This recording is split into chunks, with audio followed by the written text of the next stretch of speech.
What is going on, everybody? I go by Philly Mike, host of the Philly Talk podcast, but we are here live, not just on the Philly Talk podcast, but also Philly the podcast. A lot of Philly, a lot of podcasts, TPs everywhere, right?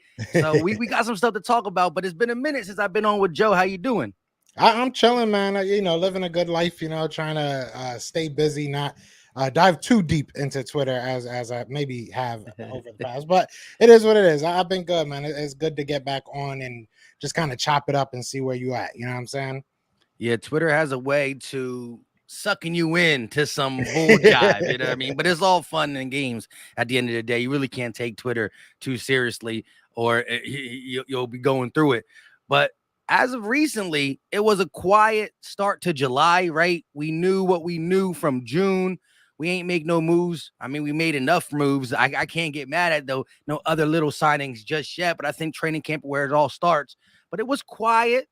And then boom, a report by our guy and a lot of people guy in the Philly area, Derek Gunn. Like what a guy who's done really nothing wrong in this city says something about a bad practice. I think the words after to me is what kind of, also threw some fire on it. And in the time frame, but what was your just whole thoughts of the whole Jalen Hurts, the 10-play scenario and how it equated to the fan base? Was he bad? Was he good? Was he good? Was he bad? There was just too many different outlets quoting it kind of different, but kind of the same. You know what I mean? Yeah, I mean, like, so D Gun and them, they do a 3-hour show, right? Like, I believe it's either like 2 or 3 hour show. I think a lot of things are said along that time frame. I think it was a weird timing for it, but at the same time, I understand that you're talking that long, you run into this conversation, you think of this, and it just comes off you. In the long and short of it, I kind of feel like us as fans overreacted a little bit to it. It's not a world ender if he had a bad practice. It's not a world ender if he had a bad 10 plays. It's good to hear that, to be honest, because then you hear the contrast that he had such a good offseason. I look at that and say, okay, he had a little bit of adversity, but overall he was able to improve from last year. So I love my Eagles fans. I love Philadelphia fans in general, but I feel like we wanted to look too deep into the negative of that instead of kind of maybe spinning it in a positive light.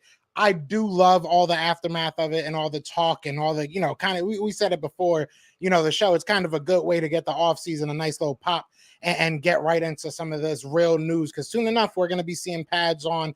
We're going to see everything actually matter. So every 10 plays, I'm sure are going to be well documented. But I'm excited. I'm very excited. I think it was a little bit over. I don't even want to say over, I don't want to say it was overhyped. I don't want to say it was like, he said what he said. It is what it is. But I don't think it was that big of a deal. I really don't. There's a lot of players out there that probably had a bad 10-play series. So, I just think Eagles fans didn't get a lot of news. You get that, and it's like something to latch on. So I'm not overselling it. I'm not too big on it, but it is what it is. I understand both sides. Yeah, I agree. I think for me, it was the timing. And again, I didn't hear the quote necessarily from D Gun until I saw Jacob Media, kind of quote tweeted him or quoted it with their YouTube channel. And then I pretty much said, wait, I mean, I got, we had the people. So I just type in Eagles OTAs. And what comes up is the Brandon Lee Goutons, the Jacob Medias, the Dace Maderos, the Elliott Shore Parks, the Zach Berman's talking about high quality stuff, this, that, and the third. So it caught me off guard. Again, no one's going to have a perfect practice every single game. No one's going to have a perfect game, perfect day in general as a human being. So I wasn't mad at that. A struggle is a struggle. There were 6 days. Ultimately, we could have had 13 days. Nick Sirianni opted to do the shorter practice per day / only half or what we could have done. It's a little blimp. I think it was more along the lines that in the actual quote from D Gun, as he says that the guy told him about this 10-play scenario, he says that. So then he wanted to dig a little deeper. He said, so give me it. And he was like, well, Jalen Hurts got a long way to go. So then I think that's what really got me once I heard that. That's when I was like, because the first day I didn't make a video. The second day I did, just trying to bring everything full circle. And plus, we'll talk about A.J. Brown barking. And I think he's not just bark, he's bite too. But we can't see the bite yet. We'll definitely be looking at that. It just came to timing. And the fact of the matter is, I like how Barrett Brook kind of cleaned up. he also said he heard the same thing, but on the next day, D Gun is D Gun. He ain't gonna walk it back because he believes the report that was given to him was from a guy that he probably got other information from that was 100% accurate. So it is what it is. But Barrett Brooks says although he heard all that, he heard that overall it was a pretty good camp. And you saw the things that we asked, the big question marks of what he's going to do to get better, this, that, and the third. They were kind of taken care of. So I think it was just, as Joe said, a 3-hour show. And you said something that, and maybe D Gunn probably wanted to get this off around May or June, but didn't have the time to, really didn't get to it. But it's the slow part. And then they got a producer. Say we don't got a producer. Yeah. Now, if somebody in the chat want to quote what one of us say, it is what it is. But D Gun said it. Xander, go ahead and quickly got it, and it is what it is. Yeah, I mean, it is what it is. It really is. And I don't want to give it too much life. Last year we were talking about how Jamar Chase couldn't catch balls in the offseason, right? Like that was a storyline. So I just don't really want to give too much life to it because it's really not that big of a deal. If he's struggling come August, late August, early September, into real games and stuff like that, obviously that's a real storyline, right? Like you said, it's just something that kind of probably came to the back of his mind. He was like, let me throw this out here, we'll start this conversation and have and I think it's a conversation people need to have, because at the end of the day, Jalen Hurts does have a long way to come. He has a long way to go, depending on what we've said this before, depending on what Howie Roseman and the Eagles want as a franchise quarterback. He might not be that guy. So he has work to do. And just on basis of being one of those elite quarterbacks, I think me and you both can agree that he has work to do. He's not one of those top 5 guys yet. And I'm sure that's where he wants to be. So, it's not a stretch to say he's got a long way to go. And I think he'll be one of the first to tell you he's got a long way to go. So I think keeping that pressure on this young man is the best thing to do because he's soaking it up. You know what I'm saying? He's not a guy that's running away from it. I'm not going to be, when we were talking about Carson Wentz and we were talking about all these guys, hey, pressing him, go hard, you got to do this, you got to do that. We're like, man, come on, he's got the talent, and we saw what happened with him. So with Jalen, he seems to embrace the some call it hatred, some call it, constructive criticism. Yeah, whatever you want to call it, it is what it is. But he seems to soak it up. So why not let him bask in it? Let him do that. Let him prove everybody wrong. You know what I'm saying? So say what you want to say about him. And this includes me. I would love to be proven wrong for a lot of things that I've said in this offseason about Jalen Hurts. Just simply put. So we'll see what happens. I'm glad that this came out when it did. You know what I'm saying? And I'm sure we're going to talk about, AJ Brown's statement, because I'm glad that this happened when it did and how everything went down. So I'm excited about it. Yeah. And as you said, to me, we said that we need to see this step. So you could say there's much more he needs to do. To me, after saying about how bad it was, that it just building up a little bit more. And then at that time, but no matter, I've never been a guy who said, of course, if I see, reports that he's really good, I'm going to have it duly noted. But that doesn't mean we saw other players in the past do great at certain things and then not show up during the actual games. But it is what it is. It's out there. Some people are running with it in different outlets about him struggling now. But we're gonna see it. It's coming to a TV near you. You know what I mean? I'm glad they are. I didn't like all that, putting us in top 5s and we're gonna be this, comeback of a team. Are we the next Bengals? Are we the? I don't want national media on our side. It's never worked out in our favor. So go ahead, be mad at us, hate us, tell us that we're trash again. I need all that energy. I want to see 3 and what would it be, 14s now? I want to see all that. I need all that energy back. Well, see, again, I love the underdog mentality. And I'm definitely not a guy who just wants the rah-rah. I don't want the rah-rah. And I think that whole dream team scenario was a lot of rah-rah. Yeah. I don't remember my exact feeling of that team because they were guys, but these, there was still a lot of moving parts. I think coming off a playoff season, the parts that we got were very unique into what we needed. The things that we did very poorly last year while still making the playoffs, that's kind of what we addressed. And that's why I think this one feels a little bit different.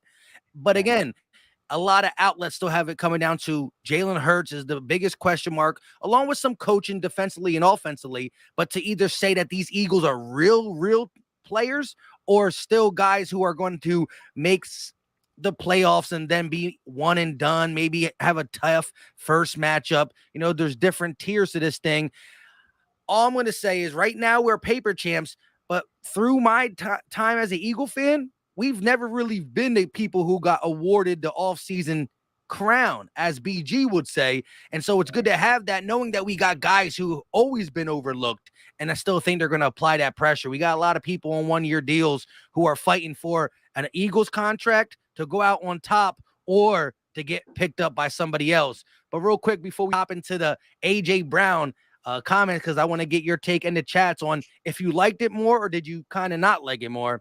Shout out to Angel Roman with the $5 super chat. So D Gunn was completely bullcrapping, right? Yes or no? Just stirring the pot. LOL, girl, go birds. Well, what is again? I think he firmly believes what the guy said, and I think there's some validity to it. It might not even be, because you heard how D Gunn said. It might not even be that exact scenario. He just gave me something along the lines of a struggle in practice. You could say that's walking it back a little bit or just, trying to now get out in front of it. But D-Gun still said there was a day that was not so well, but though that's 1 out of 6. So I think it's just got highlighted a little bit more than so. You would agree that D-Gun didn't just fully make it up, right? Yeah, no, I mean, D-Gun is one of those dudes in Philly that's been one of those dudes in Philly. So I trust what he says. Players give him like full access to what they get. You know what I'm saying? He's one of those rare guys that still get that, even not with a big media company anymore. I trust what he says, and I'm sure that there is validity to it. We heard that, AJ Brown and him were struggling to connect a little bit, which was, look, it's so early in the offseason. All this should be expected. You shouldn't expect everything to work like a well-oiled machine. We saw Sam Bradford have a perfect preseason, and that got us nowhere, right? So, like, hey, I really don't understand what the shock that Jalen Hurts may have had a bad practices. Like, that's my thing. It doesn't matter if it's true or not. It's just like, it's kind of scaring me that Eagles fans are getting worried that it might be true. Like, if it is true, who cares? It is what it is. Like, he got to get better, and we'll see that happen. But I trust what D-Gun says. Maybe, it is what it is. No bias, hopefully. Nah, I hear you on that. And again, like you just said, I do remember, quote me if I'm wrong, because I said this in my video too. There was one OTA practice that both Devontae Smith and AJ Brown didn't go to, though, right? They weren't there. Yeah. Not saying they weren't. I mean, they weren't practicing. So not saying they weren't there to watch. But again, let's be honest. If Deion Kane and Britton Covey are going against Slay and Bradbury, just say that one practice, it might be a little rough for the offense in general. So we don't know the context behind it. Again, this is another thing I would like to know. Was it the first practice? The last practice? Did he leave on a bad note? Did he start on a bad note? You didn't play football for so long. So, rusty in the beginning is better than rusty at the end. So I think there could have been context to it. It would have been better to hear it May, June, but it's out there, and we will see for ourselves come time to get on the field. One more. Cartel Cattle Cowboys with the $50 banger. He said the Eagles content creators get held more accountable than Eagles media by fans, and we want it. Listen, best believe same what Joe would say. Whether we say this guy's going to be good and he's bad, or this guy's going to be bad and he's good, we going to come and own it. We're going to own it, and I'm going to shout that, because listen, I got a very good memory. The people who are super high on this side, super high on this side. I got the people who are right there saying it right it is, but you kind of remember, and I give you your flowers, so to speak, Yeah, I mean, it should be that way, and I like that it's that way. I feel like the power is kind of starting to slowly shift. But that's like a whole nother conversation, a whole rabbit hole we can go down. But and I'm sure you could agree, it's starting to get a little bit more accessible on the YouTube side. I feel like this is an easier way for people to like voice their opinion than reporters. I feel like reporters, I don't know, a lot of it has become a little bit too, when you have to put something out every single day, it starts to get a little watered down. You know what I'm saying? It starts to get a little, what can I say? What can I pull from this to really get people's attention? So it's a job, and I respect it to the fullest. Don't get me wrong, but It is what it is. We do get held accountable, and I love it. I like it. Keep it up. Keep it up. Yes, yes, yes. Once again, shout out to Cartel Cattle's Cowboy. At first, I saw Cowboys like, whoa, we gotta, but nah, he rocking with the better team. Now, Yeah, I respect it. AJ Brown comes out and defends and said it's like totally fake. And again, yeah, I don't know what his relationship with D Gun is, how he knows him and all that. But this is a guy who's been vocal, right? Whether it's Miles Sanders kind of saying, "Hey, young buck, we're not an all-star team, but hey, media, don't be talking about my quarterback." Do you like the do you like all the things he has said already, or do you like what he said about Jalen Hurts and not Miles Sanders? And how do you just give everything that has been said by AJ Brown? How you feel him just taking over as a Philadelphia Eagle first time year, first member, whatever, the first time on a team. I can't spit I it get out. the dread. No, I love it, man. I love it. When's the last? I did a video about this, like not too. I think like right after I saw the tweets, but it's like, wait, what do you not love about this? Who can you really look on the Eagles team and say, this guy has been the vocal leader for us? And I'm not mad. Don't get me wrong. Even I said this in the video. You look back to 2017, right? We didn't necessarily have, maybe you could say like a Brandon Graham, but he wasn't the guy that's going to go on the media and be like, no, we got this. We're good. Don't worry about what they're saying. But it's good to have that guy that can go on the field, prove it, what I'm saying, really be that guy, and then go on the media and be like, you guys don't know what you're talking about. Don't worry about it. Because our fan base, like we were just talking about, like, sometimes we take something and we stretch it to the furthest extent and we want to know every single detail. So having somebody like that in the locker room, it kind of calms you down, because when AJ Brown put that tweet out, it kind of immediately silenced it. You know what I'm saying? It immediately hushed it. The Philadelphia Eagles fan base was cool again. It didn't really like linger on too much in the day. There was obviously jokes and people calling this guy out, that guy out, whatever you may be, but Yeah. it was kind of dead, right? It was just kind of dead. And we don't have people like that outside of that. So I love it. And even the Miles Sanders comment, I think that was more coming to bat for Miles Sanders than it was saying, Miles Sanders was wrong. You know what I mean? And Miles said something that I don't think he realized was such a clickbaity, sentence, which it goes back to what we were saying. But, so it is what it is. I like it. I love it. We need players like this. I think it was a real Philadelphia type of thing to do. You know what I'm saying? Like, this was how a Philadelphia person should respond to any type of adversity like this. I loved it. So I'm cool with it. I have nothing against it at all. Keep it coming.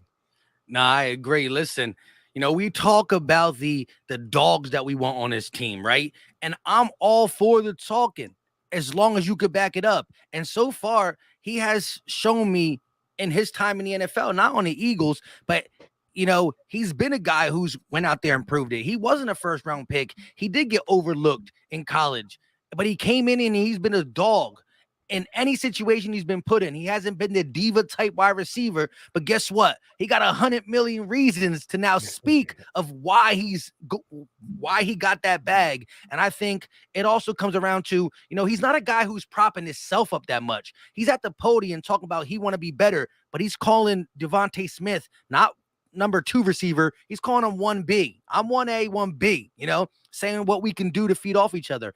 And he's had Jalen Hurts back, not just as a friend, right? That could have been some, hey, let me call you up and support you and behind the scenes. He said, no, you want to talk about that's my quarterback. That's his quarterback on and off the field, and he's going to rock with him. And there's something to say about Jalen Hurts, Lane Johnson falling in love with his game on and off the field, just his, the way the whole team embraced him. For somebody being such a question mark, the embrace has come naturally to everybody in this locker room. And again, Dallas Goedert talking about more crisp, less hitch, ball more accurate, Nick Sirianni. These are things you don't have to say, because you're saying it is putting more pressure on a young kid.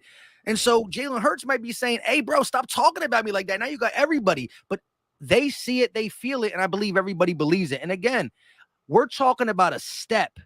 He's 23 years old. One of my biggest, not fears, but I can't wait to see what happens is, a first series, a first quarter, this, that, and the third. They're going to be like, oh my gosh. If I feel like, because of what I've said in the offseason about the steps I think he's going to take, if he don't come out and look like Pat Mahomes, we've been lying to the people. We never said that. I think that he's going to be better than he was last year. And the first step I would love to see game 1, but then I still need to see a step by game 6 and got game 11 and our quest to get the NFC East and into the playoffs. And I feel it's going to happen. I'm a betting man, and I put my money on Jalen Hurts to get better by the end of this year to make us feel more comfortable. The people who are not comfortable saying, hey, I definitely seen something this year. Let's rock. Because 24-year-old wide receiving core, 24, 25-year-old wide receiving core, depending on what we do at the running back situation, that's young. Goedert's young. And yeah, Lane is a little older and Kelsey, but we got Kelsey's replacement, and that left side is young and strong. So I just think that, I just want to see still growth. We got a really good roster, but you can't expect Pat Mahomes week 1, or then they'll be like, well, Joe Castro and Philly Mike and Gate City and LB and Philly 500 said he was getting better. They said he saw his mechanics. He threw a pick in the first series. It's a long season. It's a long season. Yeah, I mean, that's all you want. You want marginal improvement at least every game. But it's very cut and dry what he needs to do. And I wouldn't be surprised if they spoke to him, you know what I'm saying, as an organization, and was like, this is our plan. This is kind of our bar. This is where we need you to hit in order for us to give you that long-term deal, or what the parameters of that would be. I'm sure they had conversations. I don't think that it's something that his agent at the very, very least, has talked to Jalen Hurts about. So should be an understanding from both parties on what needs to happen this season. I think the Eagles, who I'm a fan of, right? Like I'm a huge fan of the Philadelphia Eagles. I don't really care who plays every position at the end of the day, as long as we're winning. I obviously have, attachments to certain players who've been here long enough. But if Jalen Hurts is to be that guy, and he goes out there and he is to, able to be a winning quarterback and improve where he needs to improve, that is what's best for the Eagles. So it's not, when you say something negative or when you say something positive, it's not necessarily sitting here saying it's because I love Jalen Hurts. It's because this team wants to improve. For us to improve and get over that hump, we need to have our quarterback, at a certain level. So I think that he is going to improve. I do believe that he's going to improve, but will it be enough is the real question for me. Is it going to be enough to really make us a threat in the playoffs? Because unfortunately, or fortunately, really depending on how you look at it, his success as a quarterback is going to be tied to the success of this team. So if we don't go into the playoffs and do better than we did last year, at the very least, I don't know if that's a win for most people. For me, it probably is. If he's not able to do that, and it's not necessarily 100% his fault, he might be the scapegoat for that. So I don't know. It depends on how you look at it. But he also has the team that I think can at least bring him there and give him a better, backup dancer, so to speak, right, than they did last year, especially with that defense. So I don't know. It's a toss-up. I like Jalen Hurts and I like who he is, but I have the blinders on, and I realize what his flaws are, and I need to see them improve. And I need to see it, like you said, from game to game basis. It needs to be a steady improvement. So I agree. Yeah. Again, let's speak on him. The fact of the matter is, in that last game and in some of his games, holding on to the ball too long, escaping the pocket, not really going through his reads before he scrambles.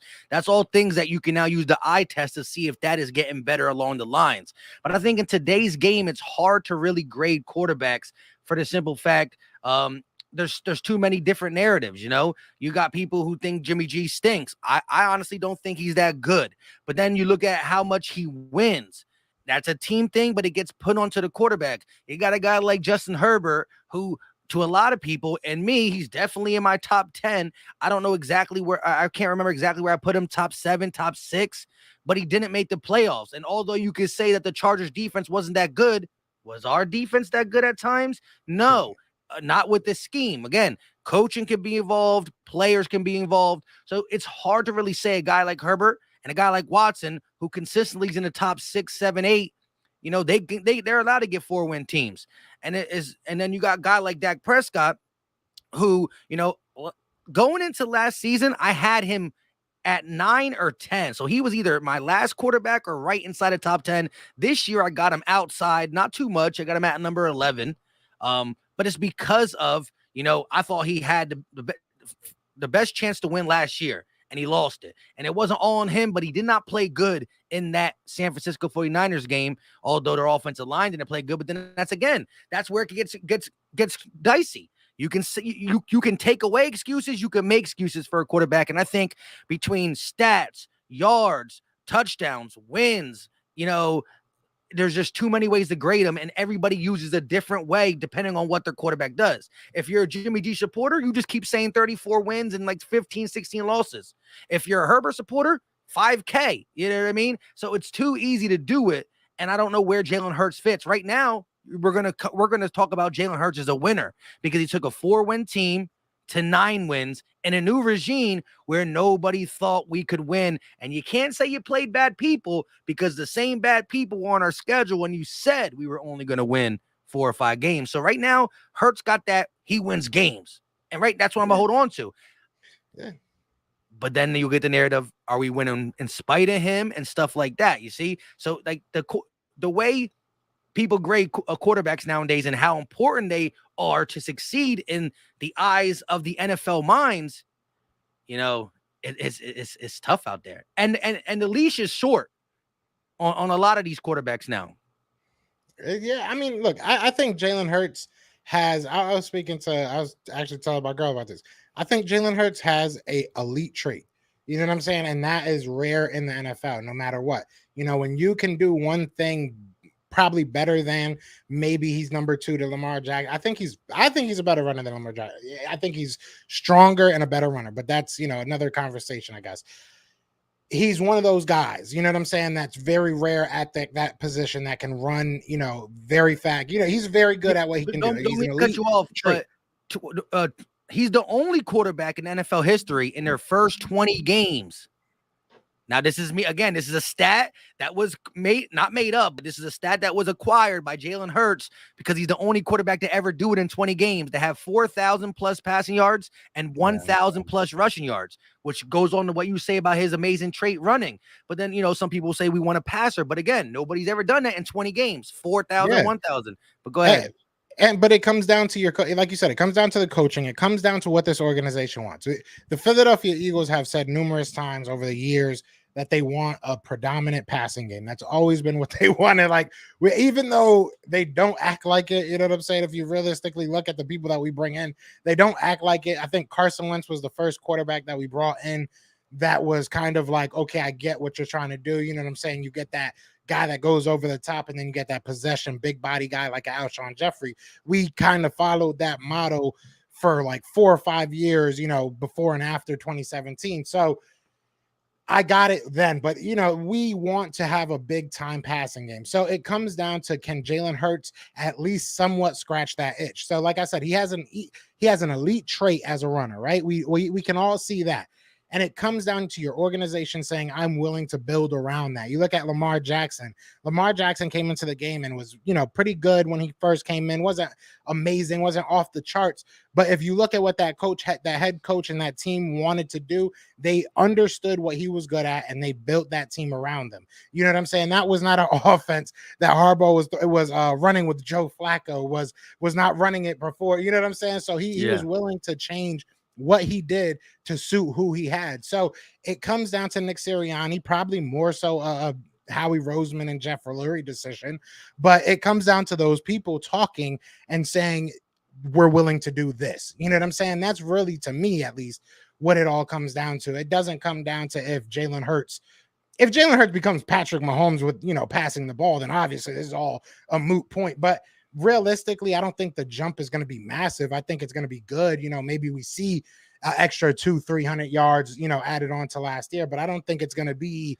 some crazy, turn of events. So he's still going to be an elite runner though. So that's what he's going to either make his bread on, or he's going to have to go to another team. It really comes down to Eagles. I don't think he's going to either fall off, but I also don't think he's going to jump up so crazy as a passer that it's like makes it obvious. So that's why I say that winning is kind of connected to him. Like, if he's able to just still win, not even being that great of a passer, or just being an average or above average passer, then maybe they're just like, that's enough. That's all we care about.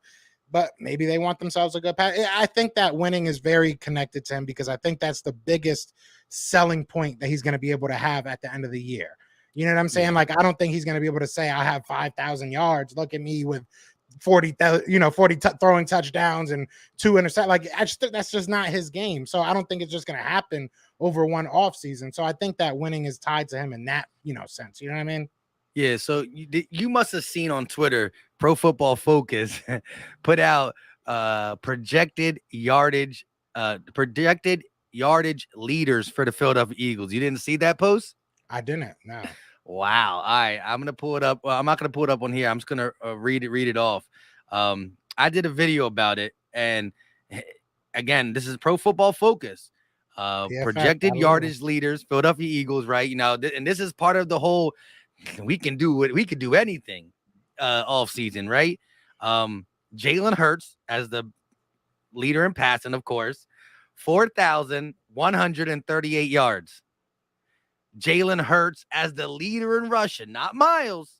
Jalen Hurts as the leader in rushing. This is PFF, 782.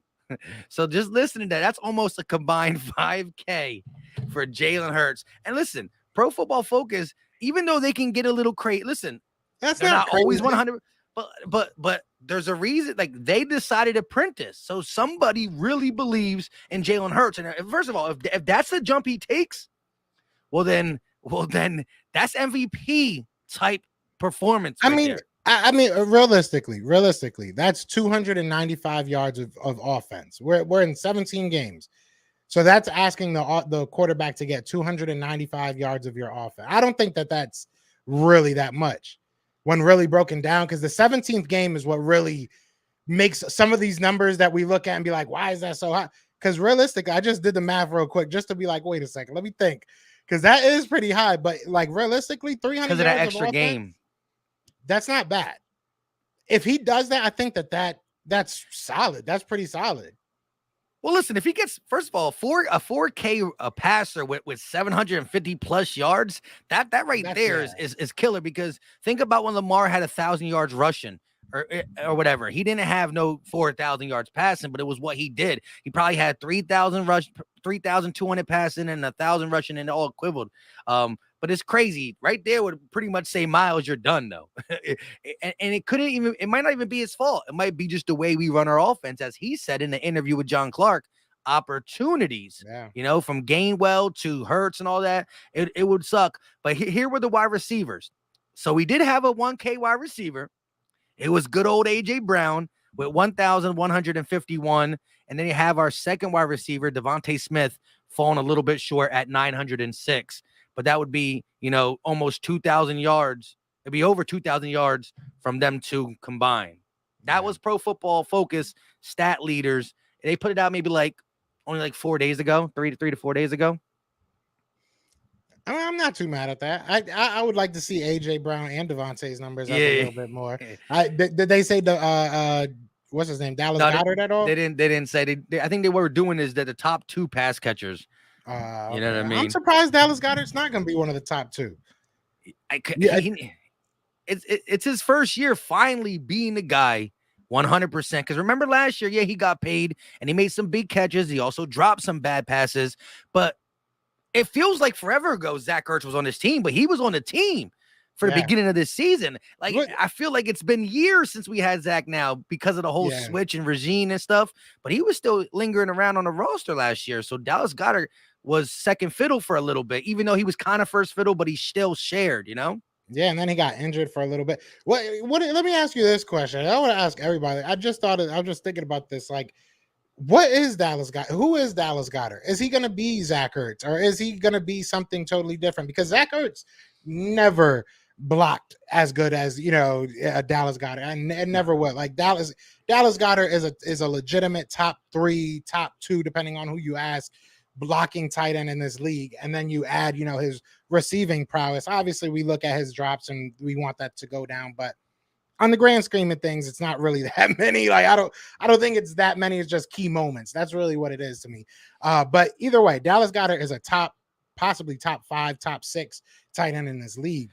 If he's not our second, target, and our second target's only getting 900 yards, what is he? Who is he for us? You know what I'm saying? Like, you're kind of wasting him at that point. Maybe he's the guy that gets 800, I guess. But I don't know. Who Well, is see, Jalen there Goddard we gonna go be? now, right? 2 years ago is we only got our tight end to throw to. Yeah. And now we're trying to squeeze the tight end back up top. And look, it's a good thing to have for defenses to game plan. I think that he's never going to be Zach Ertz was more of a route runner, a chain mover, especially later in his career. Dallas Goedert got that big play, yak ability. Like if I had to compare him to somebody, it'd be more of the Niners one. Who's the Niners guy again? Kittle. Kittle. I would say more because I think really it's Kittle then him in blocking. Andrews can block too, but I think he's top 3 in blocking, and Kittle's a big play guy. I think if I had to try to say who he mirrors, he's got Dallas Goedert. DG's DG, but I would say he mirrors a Kittle type game. He got to definitely catch them easy ones, but I think this is the year he puts it all together. And come to say, some of the things that Jalen Hurts struggled with last year in the sense of reading defenses at the line of scrimmage to know exactly where he needs to go with the ball first, to look here first and here second, try to, make sure his hot routes and all that are good. It's going to be easier for a couple of reasons. One, like he said all the time, this is his first time being in the same system twice. That's numero uno. And the other part is, defenses are going to have to show their hand a lot more, and defenses are going to get spread out a lot, way more often because of the fact they can't just key in on what we're doing because we have playmakers across the board. And essentially, I think Quest should get the third spot. Pascal's definitely going to fight for it because he's no slouch. But when you have, so to speak, and I'm not saying this is all they could do, but A.J. Brown, the physical guy, Devontae Smith, the route runner, and then Quez, the burner, it'll get you out of your comfort zone. Okay, we want to play cover 1, but we can't because he keeps stretching the field. We want to bracket Devontae Smith like we did last year. We can't because A.J. and Goddard. And then you still got the ability of Hurts to do what you said he does elite. Almost better than Lamar in your eyes, still top 2 in the league, is run. So that puts pressure on defensive ends having to not break containment because Hurts is back there. Plus, you got multiple guys. There were times last year where it was Devontae Smith or bust. And then Goddard started getting into it. And onto your Goddard thing, I think the last 4 games that they checked Jalen Hurts, he was over 100 passer rating when targeting Dallas Goedert. So he made a little friend there. But he got another friend and another friend. It's loaded in the sense of there's a reason why people look at the Eagles roster and they say, with their football minds, there's a lot of stuff that could be good there. And then there's also the let's see Jalen Hurts. But we've seen rosters elevate quarterbacks as much as quarterbacks elevate rosters.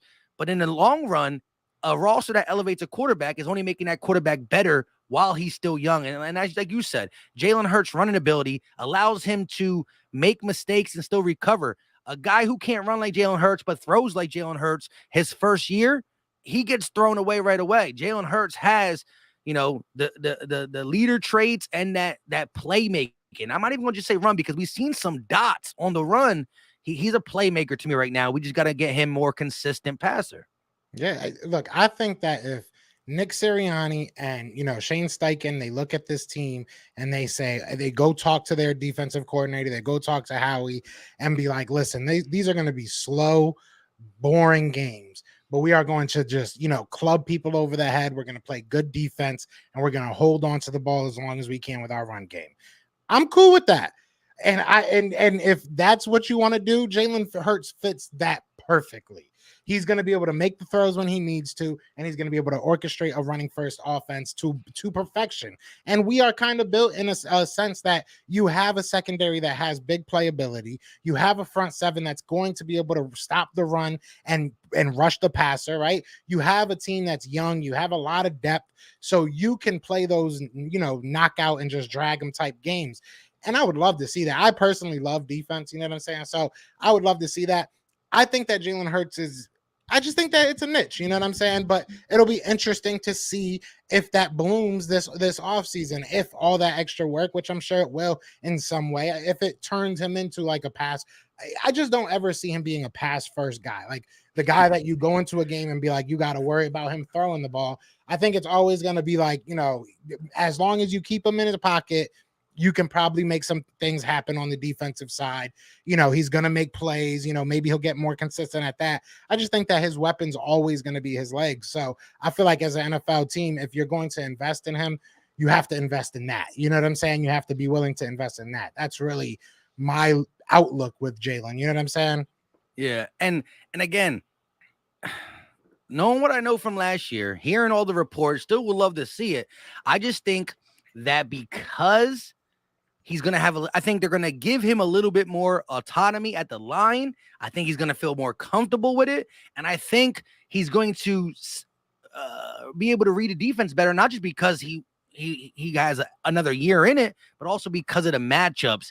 You're going to be able to single out man and force things with the weapons. And so to me, yes, the consistency on throwing has to happen, but I think, as much as you want to practice your throwing ability and all that, I think this roster is set up for him to be more consistent passer, because last year when they dropped 8 in the box to stop our run, they could do that because who was really running routes that were bothering secondaries?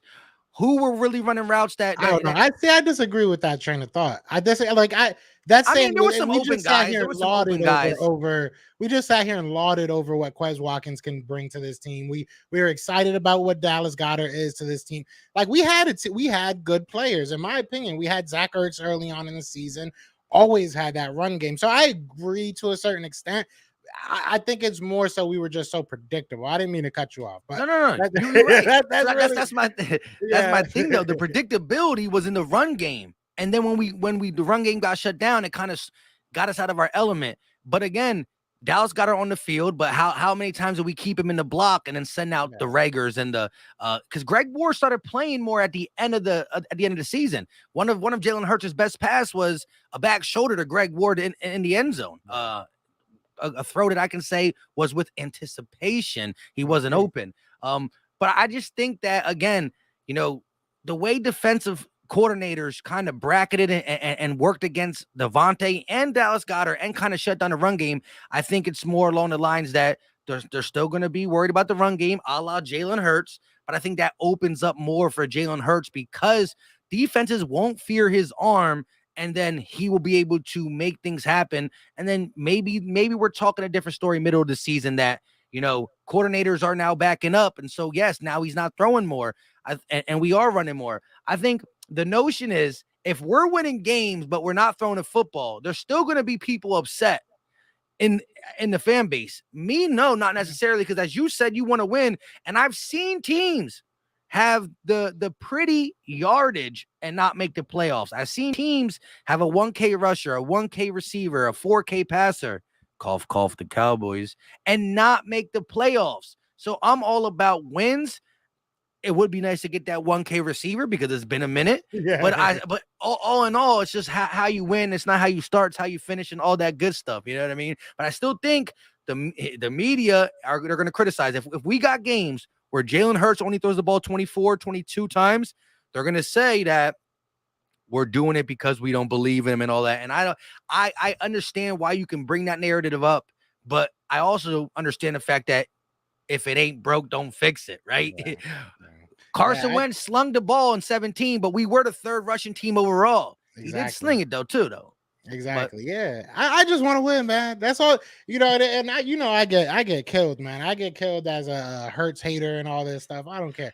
I just want to see this team win. If he's going to be the reason we don't win consistently or we don't win those big games consistently, I'm going to say it like it is. But the real, and I said this before when we did our round table, I think the real thing that we have to be watching for, or the real side of the ball we need to be watching, is our defense.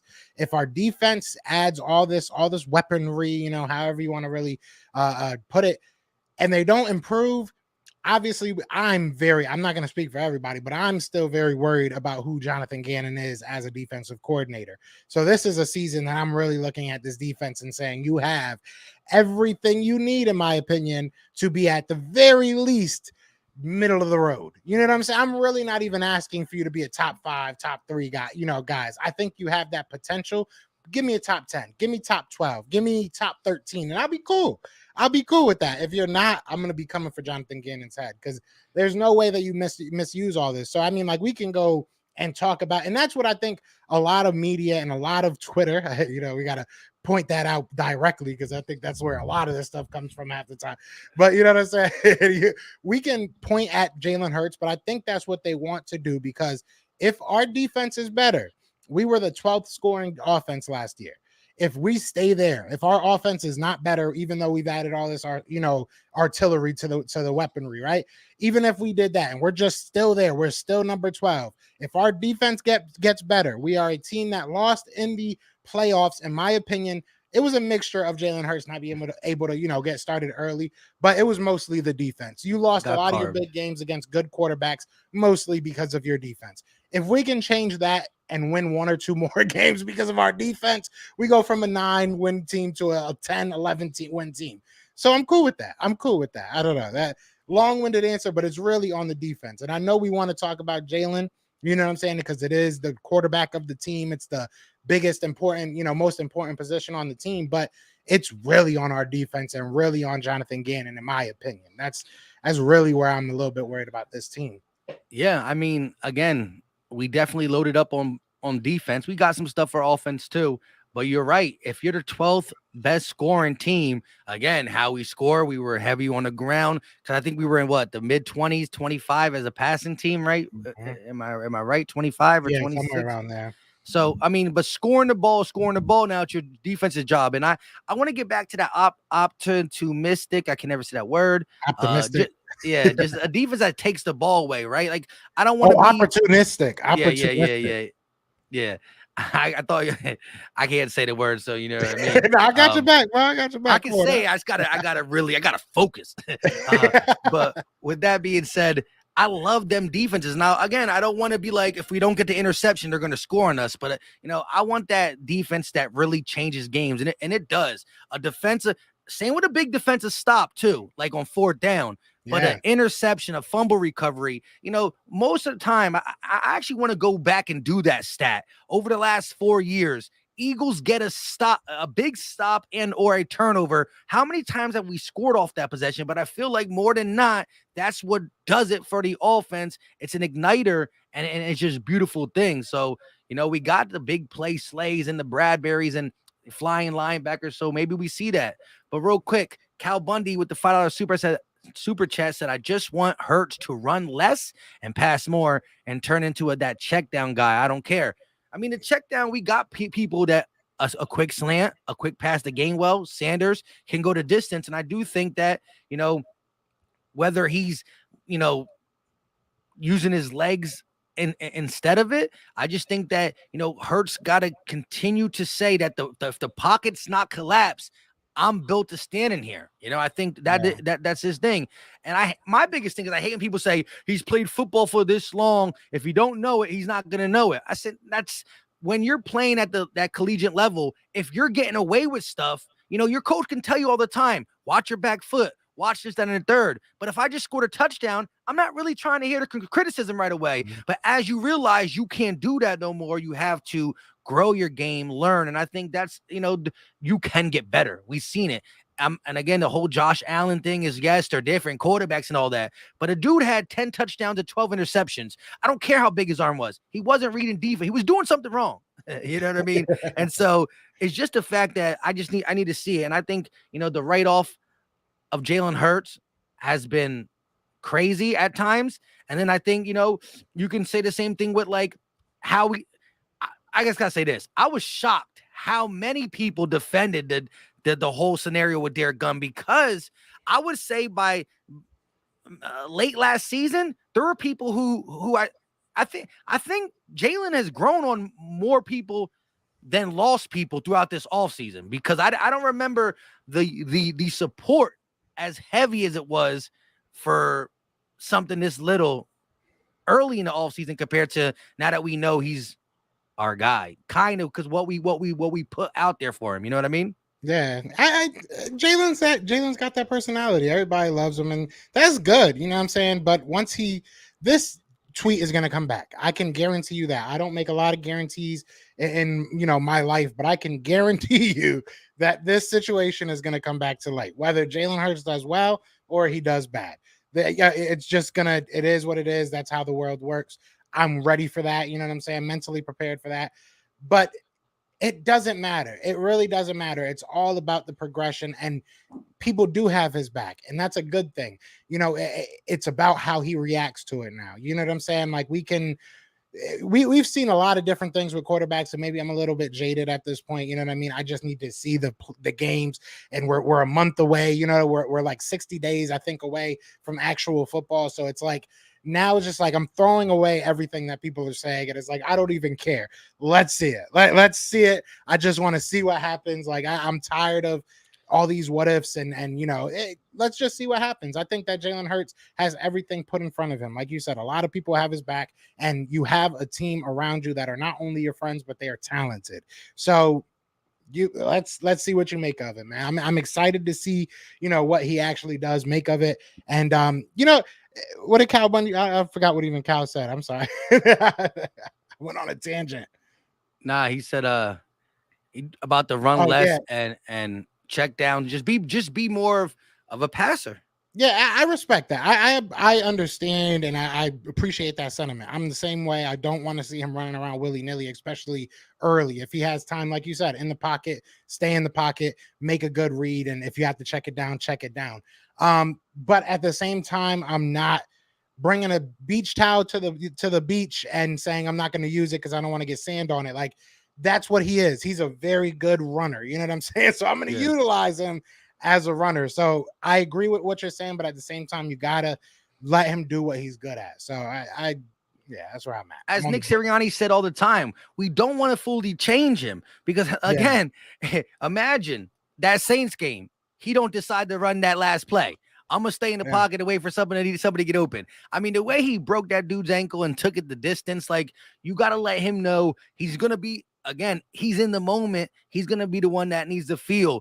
Is it better to stay here and pass? Will I have my guy open? I'm anticipating the route. He's about to break off his dig route. He's gonna be right there in that. Oh wait, they're playing cover 3. He's running the dig. 3, 2, 1. There he is, right? Or 3, 2. I don't know if he's gonna get open. I got the lane for 15. So it's all about Jalen. It's all about the smart ways to get yards for sure.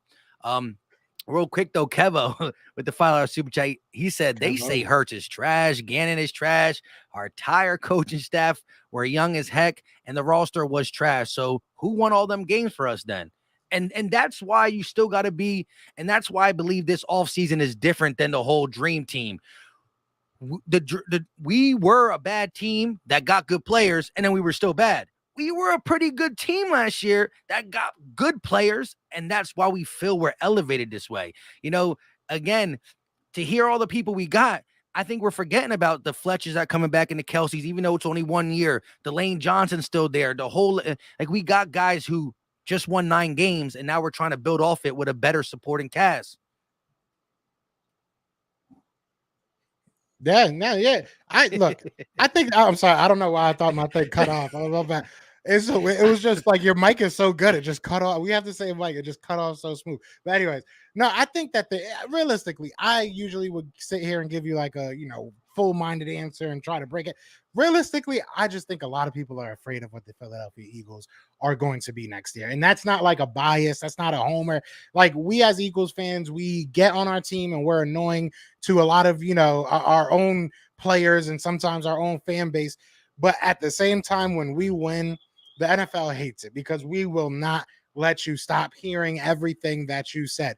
There is so many analysts, like he said, that said this person's trash, that person's trash. And I've been very critical of Jalen Hurts, and I will never sit here and lie and be like, oh, I was always on the show.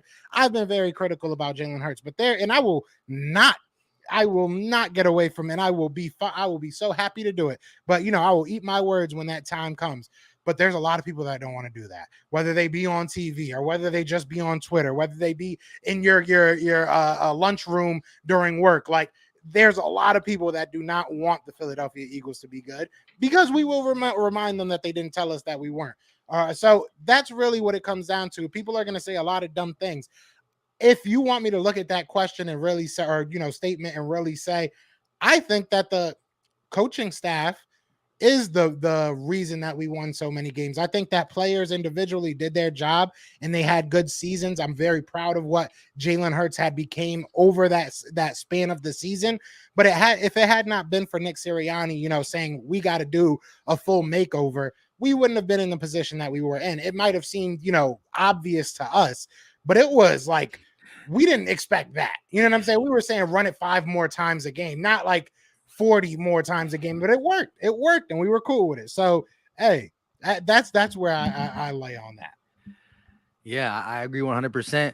So, real quick though, because we haven't talked a lot this off season, where and chat, let us know, because again, I know I've been talking to you guys a lot, same with him, but things change. And I might have asked you the whole record prediction before this, that, and the third happened. But where are you at? We don't got to like go over the whole thing, but like, give me like this or this is what I really think the Eagles can accomplish this year. You can say one answer in the chat. You can say between this. Let me know in the chat. And Joe, you started off. Where are you at with this? And the schedule does look pretty easy. Yeah. Ish. Yeah. I'm getting killed by Cowboys fans right now. Obviously, I do the weekly show with Big Game James. Best Eddie's. So we did just recently. We just did our schedule prediction, and I was. Mind you, we didn't go into this and like give each other our schedule predictions and think of it that way. We just went game by game, took our time, and just kind of figured it out. I ended up giving the Eagles 14 wins. I ended up giving them 14-3. And when I did, and I'm going back on it and saying that, realistically, maybe 2 of the games I was looking at and being like a little bit way too overly confident. But when you look through that schedule, I'm not saying that 14 games is the bar and that's what we got to hit. It's hard for me to say we're going to lose a lot of those games. We'll probably lose games just because that's how football works. But into the game, looking at the other team, looking at the other team's logo on a piece of paper, it's hard for me to realistically look at a lot of those teams and be like, there's no way we're going to beat this team. Yeah. So, I mean, but I give you kudos because it's hard to do it that way, because you start doing it and you forget. Wait, when's the last time I said we lost? Yeah, right, exactly. But like realistically, if I had to say an answer that I was like gonna die by, I would say anywhere between 10 and 12 wins. I think if you have anywhere between 10 and 12 wins, you're in a good position, especially in the NFC. So that's realistically what I'm looking at. Kind of the floor being 10 wins. If you're under 10 wins, I'm getting a little bit worried about what happened. But if you're over 12, I'm elated and happy, up to the moon about this team. So that's really where I am right now. Yeah, we got a couple 12-5s. Joseph, Nina coming in with the 13-4. Philly fan D with the 11-6. What's his name? Chase said I got the 12-5. Eagles win the division. Always entertaining said 12-5 plus a playoff win. Let's get it. Minshew, whoa. Minshew can get his 12 wins, says Philly Eagle 56. Yeah. But so look, this was my thing. When I did my video, because I didn't do it in the live stream. I've been slacking in the live stream. I did it in the video. And I did what you did. I had to screen up, right? And I'm like, all right, week 1 win, right? So I did the whole way like that. So then I had to go back and say, wait, where am I at? I had to recount the wins. I got it back. And then I had us winning 12 or 13 games. And I said, and so because it was that thing where it's like, there's a little bit bias in me, but a little bit honesty of like, bro, look at the schedule. I'm not making this up. If we were playing the Chiefs and the Bucks and the Rams and the whoever they are, I feel a little different, but we not. And in that whole part, I actually had a splitting with Dallas, So I had to split Dallas, split Washington, sweep the Giants, and I still came to 12 or 13. And that's when I said, to be this realistic, every team has this, right? There's going to be a game, whether it's the Titans game, the Colts game, the Packers game, we're going to be underdogs and we might come out and get the dub. But there's also going to be games where, shoot, we're supposed to beat the Bears and we lose. Or we're supposed to beat the Texans or the Jags and we lose. I won't bet that we lose. I don't think we'll lose. But every great team, when their season's done, Look at the Packers last year. Look at the Chiefs. Look at every team. You could go back and say, dang, how did I lose? When the Bucks won a Super Bowl, they lost to the Giants, right? Or they almost, something like that, right? Every team has that one team that you will never say during offseason you'll lose to, but you slip up and vice versa. So that's when I said, dang, 13, let me -1 for safe thing. And I got us around 11 and 12. But if I had to make a betting thing, I would say right at 12. Yeah, but if you look at a lot of these teams, like, are we really necessarily like underdogs? Like, there's not the Cardinals aren't going to have DeAndre Hopkins when we play them. The Saints, I guess we'll figure out what they're going to be, but that's towards the end of the year. The Cowboys, I had a split in it as well. I don't think that the Giants got any better. Washington will be interesting, but I don't see Carson Wentz coming in and like all of a sudden having some like stroke of like magic courage and coming and wanting to be the emotional leader that day. I just don't see it. You hear the all-season reports? So, yeah, I don't think he's gonna like be out front of Lincoln Financial Field with like a foam sword and his LARPing outfit trying to yell for stuff. I just don't see him being an emotional leader. I think we're gonna sweep them. I don't think they're that good of a team. I would love it. I really don't think they're that good of a team, and I don't like them. So I'm gonna say that till I get proven wrong. But either way, like you look at a lot of these teams, Green Bay, okay, yeah, I could see you saying that maybe they, that's an easy. I don't even say that's an easy loss. Like they don't have their best wide receiver. They don't have all they have is Aaron Rodgers and they have Aaron Jones. They got a decent defense. Don't get me wrong, but I'm not like saying we suck and we're not gonna go in there and fight against them. I do have us losing against them, but like you look at the Colts. I'm not saying the Colts are scaring me. Like let's really look at the schedule and be like, is there really teams that you're like, there's no way we're gonna go in there and beat them? There's not this year, at least for me. And again, I think it's because I know what I believe this team can do. And now we're at the part of the offseason where it's really about the what ifs now. We saw all the additions. We kind of did all the analysis that we could do in a sense of, okay, with this guy, the 3-4 is going to be good. Reddick's going to come down and improve us here. And we're going to move over here and do this. And now we can play more nickel and maybe a little bit more dime and a lot of that stuff. But now it's just a wait and see. And, as much as this thing, I believe there's a way bigger chance that this thing goes right how we think it's going to go, where the roster is good. Jalen elevated his game a little bit, and we are playing Eagle football that we want to see. But there's always that scenario where there's a hiccup and a bump, and now who we thought we were better than, we're kind of saying, hold up, I thought we would easily beat the Colts. But now I don't know. So I still think I got to wait and see. But again, when you go game by game, it's really hard. You start saying, you got to remember to give yourself a loss, because I do think that the schedule fits beautiful. And I'm surprised because, we made the playoffs. We were the last team to make the playoffs. But, thank you, schedule makers. Yeah, I'll take this. I'll take this every day. Look, at the end of the day, everything might change after game one. It might not. I hope not. That exactly. It might not. I might be even higher on this team after game one. Who knows? We added everybody. Excuse me.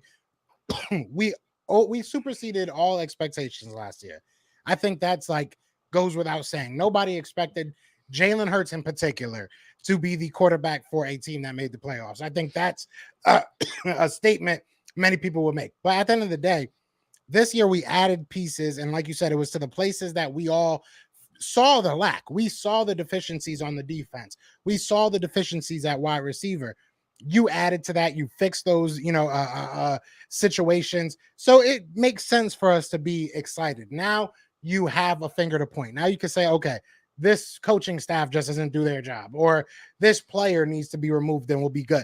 So now the picture becomes a little bit clearer, but I think we're going to be a really good team. So like you said, I think that it makes sense for us to be hype about this team. There's no reason to like bite your tongue. Last year, well, I've been doing this show for a minute now. I've been like the most miserable guy on this show. Like all the time, every year, I'm like, we gotta, we'll see what happens. I'm not too high. We just got to figure it out. Now I finally get to be like, listen, this is a really good team. Like, get hype. It is what it is. So just, be excited about this. This is what we've been waiting for. So I'm ready to see how it actually, is in practice. We've seen how it is on paper and how they all love each other on Twitter. Let's see what comes of that, on Sundays, Mondays, and Thursdays. That's what I want. Yeah, and as we said earlier, we got almost 200 people in the chat. Again, we are live on 2 channels. We're only going to rock for a little bit more. We're live on 2 channels, so hit that like button wherever you're watching and go check the other person out. Again, if you just type in Philly, Philly, one of us is going to come up. Well, one Philly, I'll come up. 2 Philly, he come up, right?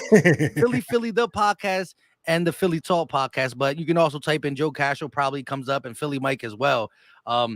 Hit that like button. It helps a lot. We appreciate y'all.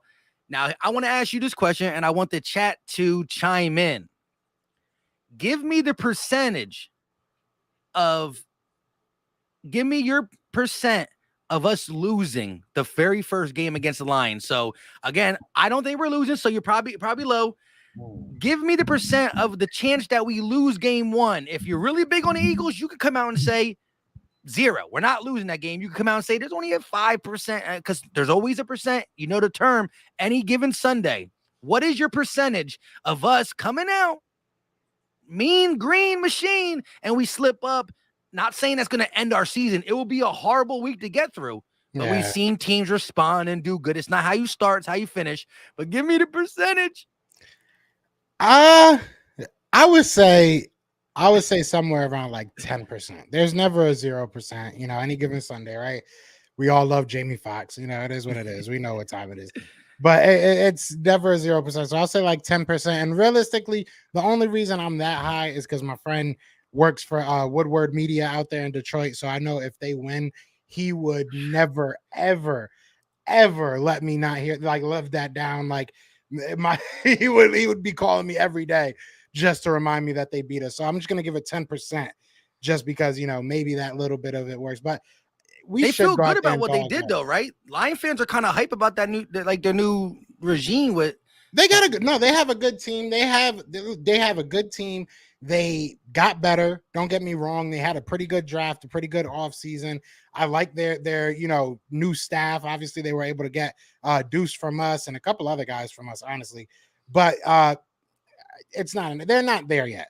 We should be able to beat them handedly. Like if we are as good as we are making ourselves out to be, or even just a little bit below that, we should beat them handedly. I fully expect Detroit to be better than last year, but I don't expect Detroit to win more than like 7 games. If they win more than that, Dan Campbell is a godsend for them because I just don't see it yet.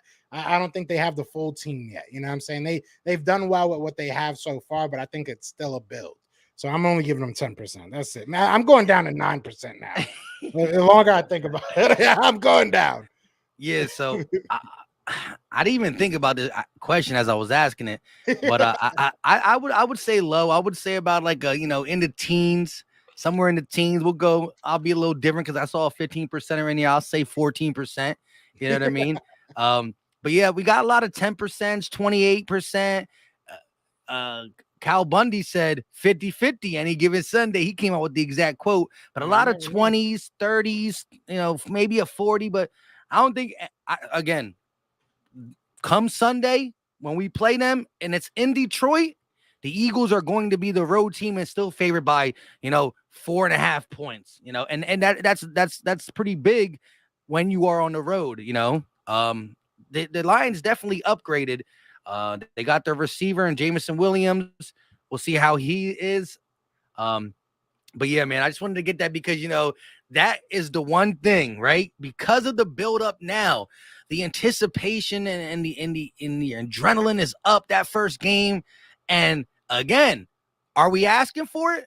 We're doing it and we will always do it, right? We're Eagle fans. We're proud of our team, but it will be more nationally publicized for the simple fact that if Eagle fans think they're good and they lose, well, they're Eagle fans. We ride. We got a lot of bias. We can all speak realistically. And again, during the week is when I give my analysts on the team. When I'm doing the play-by-plays, people, yes, I'll say, man, this guy stunk right now. But if he throws a touchdown, I forget. I'll break it down during the week. Right now, I'm a fan, but because of all the noise not necessarily just the Miles Sanders comments, but the attention that, wow, N'Kobe Dean, Jordan Davis, James Bradbury, Hassan Reddick, Kazir White, they got Fletch back. Oh, Kelsey's coming back. Oh, this. If something bad goes wrong early, man, all eyes. We're gonna have nationally covered stories, but again, it's not always how you start, it's how you finish. But this team is young, and not just the team, the coaching staff. There's one person on this team, whether he plays good or bad, I don't think gets rattled, and that's Jalen Hurts. But there's gonna be eyes on not just him, but the whole Eagles team because of what we did and how they are writing on their piece of paper. Oh, the Eagles are going to be good this year, and the analysts who are now picking us, they don't like to be wrong either. So they're definitely going to want to come out and say, well, blah, blah, blah, blah, blah. So I still think when it comes down to the start of the season, all the people that are hyping us up, I think Joseph said it in here, that I think come August, you're going to start to see some national medias fall back. For everybody saying the Eagles are going to win the division now, Eagle fans are still going to say it. But I think outlets, USA Today, Pro Football Focus, I think they're going to start to probably put Dallas back up on there. We'll see how things shake out. But I do think that Eagle fans are going to be locked in. But I think the national media will fall back off us. Not nowhere near like last year. They're not going to put us as like a 4 or 5 win team. They'll keep us around 9 to 11. But I think they'll still say we lose a division come that time. And again, it is what it is. I'm gonna be talking until the season now. I'm too fired or too ready. I hope they do put us down there. I will say this though, and this is not like me falling back on the excitement of this season, because I am excited about this team. I do think that we're going to be really good, but and maybe this is just for something, for maybe a Cowboys fan to just clip real quick. I do want to say I still believe this team is building. I don't believe this is it. I don't believe this is what the final product is. I don't believe, and I'm not saying that, Jalen Hurts ain't the guy. I'm not saying anything about any individual player. I'm saying that this is still a work in progress. We still have a lot of draft picks. So if we make the playoffs, win a playoff game, go on a run in the playoffs, we're still playing with house money. Like last year where we were like saying, that we're playing with house money, everything is kind of up in the air. We have all these draft picks. We're still there. We just have a little bit higher expectations what we're supposed to do with it. We have higher odds, right? Like we're still playing with house money, but we went to a better table where we're like, all right, well, here we should win a little bit more money than we did over there, right? So that's really what I look at it like. This isn't the year that I'm saying Super Bowl or bust, but we're getting there. We're getting close. If everything keeps working how it's supposed to work, and the progression works how it's supposed to work, if N'Kobe Dean is the steal we all think he is, if Jordan Davis was the right pick, if we're able to fill the gaps when guys like Lane Johnson move on. There's a lot of questions, don't get me wrong, but in the next 2 to 3 years, I do believe that that's where the talk will start heading. Like, this is a Super Bowl team. Right now, I think this year we're still building. That's really still where I'm at. But I had to get that out because no, I like it, and I forgot what show I said this on or who I was with, but I like where the Eagles are in the sense of now we forget Kelsey and Fletch for the fact of growing with us because they're going to be done after this year. But I do like that we already got their replacements in house. That we believe we got their replacements in house with Jurgens, handpicked from him, and Jordan Davis, who I think we're going to transition to the 3-4 because it's going to help Rex's game. It's going to help Davis's game, and I think it's where we're going. However, I think there's a lot of people. If we're just talking about this year, right, and then going forward, as you said, we have the 3 tiers of to this roster. You got the veterans that are older that are still playing at a high level, right? Big Play Slay just made the Pro Bowl. Kelsey made the Pro Bowl. He's not coming back next year, but Slay is coming back. Lane is coming back most likely, and we still got veterans on this team. Hargrave, he's older. I think I think it's smart to restructure him throughout the deal or extend him throughout the season. But you got the veteran tier that's still playing at a high level this year and a couple years later. You got the younger guys who are playing at a high level but are not in their prime. I don't think Reddick was in his prime. What he's done in Arizona and Carolina is good, but he hasn't hit his prime. A.J. Brown, to me, hasn't hit his prime. Kaiser White coming over here. I don't think they hit their prime. So we got that, and then you got the young guys like Yeah. Devontae Smith and Jordan Davis and the Kobe Dean that everybody's really excited for. Jordan Mailata, Jordan Mailata is now talked to be the best contract in the NFL because of what he can be, right? Landon Dickerson, just because that left side was good, it's not in their prime yet. Dallas Goedert is not in his prime. If he's good now, that's cool, but there's still another level for him to get to. This is his first year as the number one tight end. So I think we have an abundance of young guys who are going to get better, guys who are already proven in the NFL who are not in their prime, and then the veterans that are hanging on, but with the right amount of health left, ability to play. And so I think the Eagles are a win now and later type team. And then it comes back to now coaching and Jalen Hurts. But I think we're set up great, as you said, and we're even better because BG leaving is going to be something. Maybe on the outside, you need a pass rusher, a safety, a corner if Bradbury leaves. But that's why we got the capital if Jalen Hurts does what I believe he could do. Yeah, I mean, it all comes down to with this front office, like you said, it comes down to making the right decisions, right? It comes down to these players continuing to build on what they already have done. But I think that we're good. I think we have the right type of guys. Like there's a lot of guys that don't really make it in Philly because of their mentality. You can go through a list of people, but I think we have the right type of guys to really build around. And this is what we need. This happened when we had, when we got Kelsey, when we got Fletch, when we got, all those guys, Lane Johnson, you go down the list. That happened all in a couple of years span. So I think this is what we went through, what we're still going through. But I think we have a very good nucleus of players, whether young or old, like you said. Yeah. And that's why, where we are now, we've talked our trash. We said this, that, and the third, and people ain't going to hear about, we're still building when it's in game. But I think that if you look at the Eagles and where we sit, this could be a very, very good season with a lot of meat left on the bone. I think the way we won the Super Bowl last time was a lot of signings and 1-year deals and not really winning with the roots of the team per se, and that's why we won.